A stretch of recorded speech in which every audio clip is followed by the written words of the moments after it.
नमस्कार, मैं डॉक्टर अरुण आपके चैनल पुरातन विज्ञान पर फिर से प्रस्तुत हूँ। आज का विषय है गठिया, गाउट। बहुत सारे लोगों को, अब तो कम उम्र के बच्चों को भी होने लगी है बीमारी। इस बीमारी में सबसे ज़्यादा जो योगदान है वह है एसिड का। आपके शरीर का मीडियम एसिडिक और बेसिक, हमारे भगवान ने, हमारे प्रकृति ने हमारे शरीर का जो मीडियम बनाया है बेसिक, क्षारीय बनाया है। जब ये एसिडिक होने लगता है तो बहुत सारी बीमारी होती है। बहुत सारी बीमारी क्या, जितनी भी बीमारियों का स्रोत है वो एसिड ही है। उसमें एक एसिड होता है यूरिक एसिड। जब इसका डिपोजिशन, जितने भी बेंड हैं शरीर का, अंगुली से लेके जितने भी बेंड हैं, उस जगह इसका डिपोजिशन होने लगता है। उस जगह में कड़ापन आने लगता है। जब आप मूव करते हैं तो कड़ापन के कारण कड़कड़ाने की आवाज़ भी कभी कभी आती है, स्वेलिंग भी होने लगती है और आपको दर्द करने लगता है। आपको उठने, बैठने, चलने, फिरने, सारे चीज़ में तकलीफ होने लगती है। तो आम भाषा में कहते हैं कि आपको गठिया हो गया, अर्थराइटिस हो गया। जब डॉक्टर के पास आप जाते हैं तो इसका 2-3 टेस्ट है। पहला टेस्ट है यूरिक एसिड की जांच की जाती है कि आपके शरीर में इसका लेवल कितना है। आरए फैक्टर का भी टेस्ट किया जाता है कि आपका र्यूमेटिक फैक्टर पॉजिटिव है कि निगेटिव है। तीसरा टेस्ट होता है एएसओ टाइटर, जिसको देखा जाता है कि आप कहाँ तक हैं। इसका अपर लिमिट 200 होता है।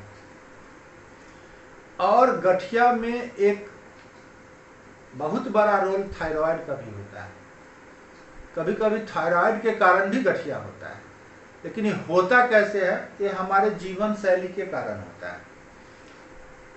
गर्म से ठंडा, ठंडा से गर्म जो लोग जल्दी जल्दी आते जाते हैं, जैसे बड़े शहर में एयर कंडीशन का लाइफ जीने वाले लोग, बाहर में पोल्यूशन के कारण ज़्यादा गर्मी है, चेंबर के अंदर, घर के अंदर एसी होने के कारण काफ़ी ठंडक है, तो इसके कारण भी एसिड बनता है।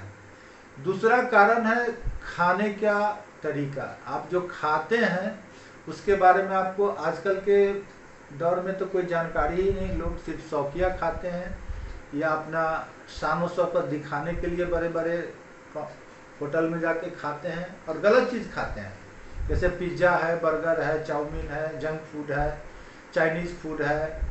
नॉन वेज में बहुत सारा है, जैसे कि ओशन फूड है, सी फूड है। तो ये सारे एसिड का स्रोत है, इसके कारण होता है। तो यूरिक एसिड का भी इसी में समाधान है। जैसे यूरिक एसिड अगर आपका बढ़ गया हो, आप क्षारीय भोजन ज़्यादा से ज़्यादा लें। जैसे नारियल का पानी, नारियल का पानी अगर आपको नहीं मिले तो कच्चा नारियल लीजिए, आधा लीटर पानी में 3 इंची साइज का टुकड़ा को धीरे धीरे पतला पतला स्लाइस काट के डाल दीजिए, उसको बॉयल कीजिए, ठंडा हो जाए तो पीजिए। वो पूरा क्षारीय पानी है, आपके शरीर की सारी एसिडिटी खत्म कर देगी। पुरातन विज्ञान में तिल का लड्डू, लेकिन तिल का लड्डू आप हर महीने नहीं खा सकते हैं। अंतिम अक्टूबर से लेके अंतिम फरवरी के बीच में अगर एक तिल का लड्डू अगर आप रोज खाते हो तो 2-3 फायदे होंगे। एक तो आपको यूरिक एसिड का पूरा शमन हो जाएगा, मोटापा कम करेगा क्योंकि एसिड शरीर में नहीं है, क्षारीय होगा तो। और तीसरी बात, आपकी इम्यूनिटी बढ़ जाती है गुड़ के कारण, जब तिल का लड्डू गुड़ में बनता है। तो ये जीवन शैली के बात हुई। अब हम बात करते हैं कि इसका हेमियोपैथ में क्या उपचार है। अंग्रेजी में तो पेन किलर दिया जाता है, खाने की भी बात नहीं बताई जाती है, पेन किलर देते हैं। यूरिक एसिड कमने के लिए ही कोई दवा दी जाती है। लेकिन हेमियोपैथ में इसका सिम्टम के आधार से, लक्षण के आधार से दवाओं का निर्धारण होता है। जैसे गांठों पर आपको सूजन हो और उसमें जलन हो तो एक दवा का नाम है लीडमपाल।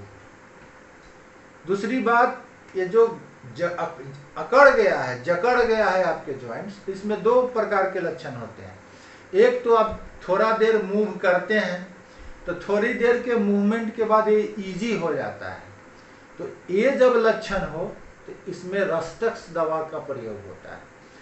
लेकिन ठीक इसके विपरीत अगर आप जितना मूवमेंट करते हैं दर्द बढ़ता चला जाता हो, तो इसमें यूज होता है ब्राउनिया और कॉस्टिकम का। लेकिन एक बार फिर आपसे कह रहे हैं कि YouTube चैनल पे बहुत सारे डॉक्टर लोग सीधा दवा की पोटेंसी भी बताते हैं।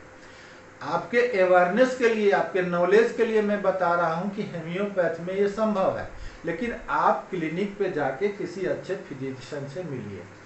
इस वीडियो में जो डाइट प्लान मैंने बताया है, खाने की चीज जो मैं बताया है, उस पर ध्यान दीजिए, उस भोजन पद्धति को अपनाइए। तो ये रस्टक्स, ब्राउनिया, कॉस्टिकम और लीडमपाल, ये 4 दवाएं हैं गठिया के लिए होम्योपैथ में। लेकिन आपकी बीमारी कितनी है, किस हद तक गई है, ये पैथोलॉजिकल टेस्ट के बाद पता चलता है कि ये ओसोटाइटर कितना है, यूरिक एसिड कितना है, आपको थायराइड है कि नहीं है, आरए फैक्टर आपका पॉजिटिव है कि निगेटिव है। इसके बाद आपकी जीवन शैली कैसी है। जब डॉक्टर इन सारी बातों को जमा करता है, सारे लक्षणों को एक जगह एकत्रित करके कोई दवा निर्धारित करते हैं। जैसे रस्टक्स 1M से लेकर 10M पोटेंसी, CM पोटेंसी तक यूज हो सकता है। वही बात ब्राउनिया के साथ भी है, 1M से लेकर 10M या CM पोटेंसी तक यूज हो सकता है। कॉस्टिकम में भी वही हो सकता है, लीडमपाल में भी वही हो सकता है। लेकिन आपसे निवेदन है कि YouTube पर इलाज न करें। आपको बहुत सारा चैनल मिल जाएगा जिसमें डॉक्टर साहब सीधा बता देते हैं, लेकिन वो गलत चीज़ है, ऐसा नहीं करना चाहिए। अवेयरनेस के ख्याल से मैं बता रहा हूँ और जानकारी दे रहा हूँ कि होम्योपैथ में इसकी सटीक व्यवस्था है।